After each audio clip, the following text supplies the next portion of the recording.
Kali ini saya membahas tentang bagaimana hak baca anak dikembalikan. Mengapa mengembalikan hak baca anak? Nah, ini persoalannya. Jadi saudara sekalian, ternyata ada strategi yang mudah dan saya mencoba menerapkan apa yang sudah diterapkan oleh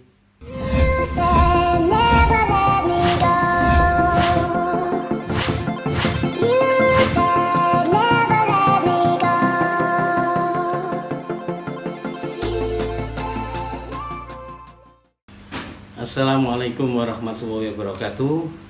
Jumpa lagi dengan saya membahas tentang literasi. Pada pertemuan yang lalu saya membahas tentang bagaimana perpustakaan terkesan seperti kuburan. Nah, kali ini saya membahas tentang bagaimana hak baca anak dikembalikan. Mengapa mengembalikan hak baca anak? Nah, ini persoalannya. Selama ini kita selalu menyalahkan anak-anak kita ketika anak-anak ini minat bacanya kurang, minat bacanya rendah. Padahal sesungguhnya justru kitalah yang salah. Mengapa anak-anak minat bacanya rendah? Kenapa? Secara hakikat hak baca anak kita ini kitalah yang mengabaikan. Kitalah yang tidak memberikan hak baca pada anak-anak kita. Berapa banyak orang tua ketika jalan-jalan ke mall terus mengajak anak-anaknya mampir di toko buku. Berapa banyak orang tua yang membelikan buku buat anak-anaknya minimal sebulan sekali? Saya kira masih belum banyak.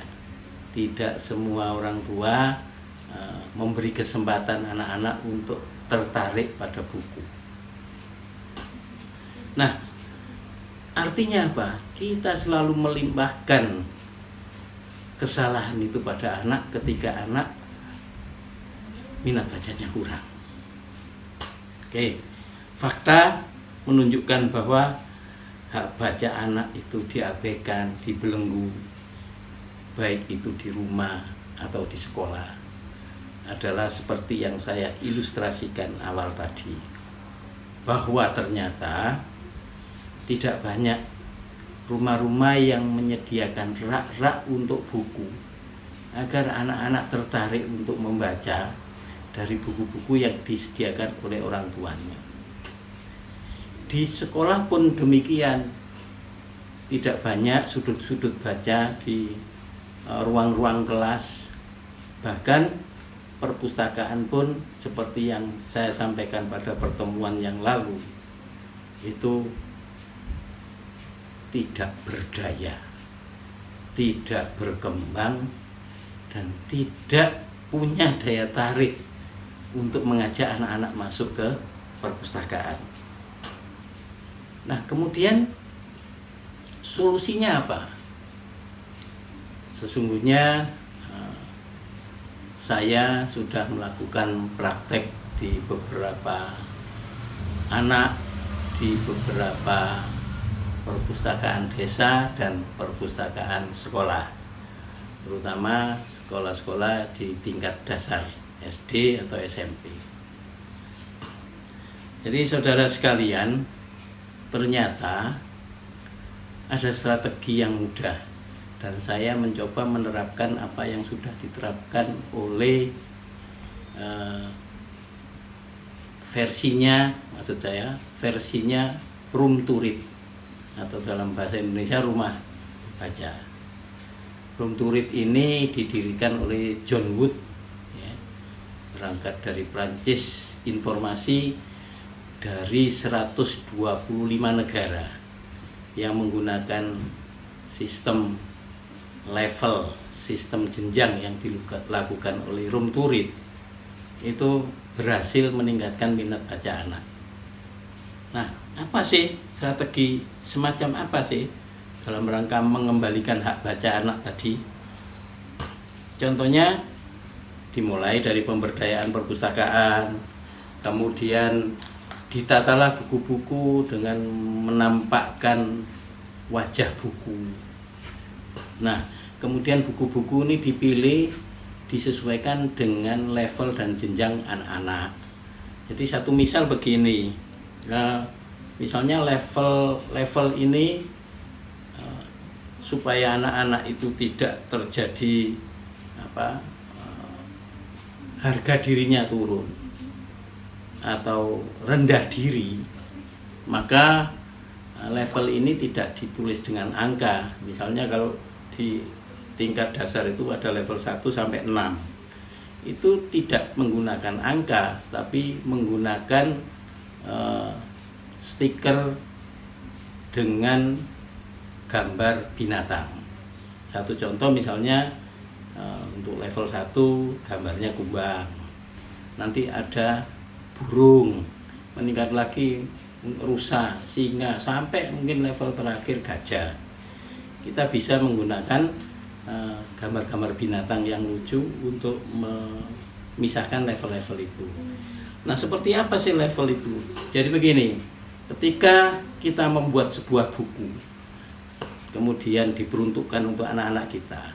Ambil contoh misalnya level 1 sampai 2, yaitu level buku yang per halaman itu cukup dibuat 3 kalimat. Per halaman itu per halaman 3 kalimat ya, atau yang isinya hanya 1-2 kata. Gambarnya yang lebih besar, ilustrasinya yang lebih besar. Sehingga kita memulai literasi membaca itu diawali dengan tidak membaca huruf, tapi membaca gambar.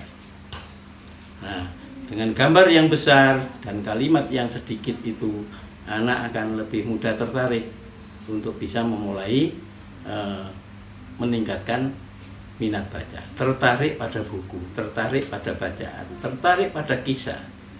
Apalagi kalau covernya itu menarik, misalnya kodok yang lucu atau burung yang unik dan sebagainya.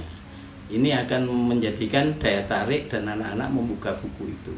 Dan ketika buku ini dibuka, ternyata hanya beberapa kata dalam kalimat, maka ini akan memudahkan peningkatan minat baca pada level-level selanjutnya yang pada akhirnya nanti mungkin di level gajah, bacaannya sudah lebih banyak dibanding gambar yang ada dalam buku tersebut.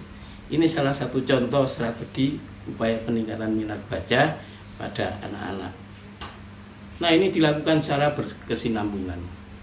Yang kedua, kalau di sekolah ada program yang harus dijalankan oleh perpustakaan dalam rangka meningkatkan minat baca, sehingga hak baca anak ini terpenuhi. Jadi salah satu contoh misalnya ada lomba membuat sudut baca kelas, ada lomba membaca, lomba mendongeng, lomba menulis singkat, kemudian lomba membaca, kemudian anak-anak menutup buku. Nah, di perpustakaan ini disediakan panggung kecil, anak-anak berdiri di sana menceritakan apa yang tadi dia baca di hadapan teman-temannya. Banyak program-program dalam mengimplementasikan strategi minat baca. Jadi ini adalah sebagian kecil yang perlu saya sampaikan untuk mengawali bagaimana upaya meningkatkan minat baca, dalam tanda kutip mengembalikan hak baca anak. Semoga ini bisa bermanfaat buat keluarga dan anak-anak Indonesia. Terima kasih.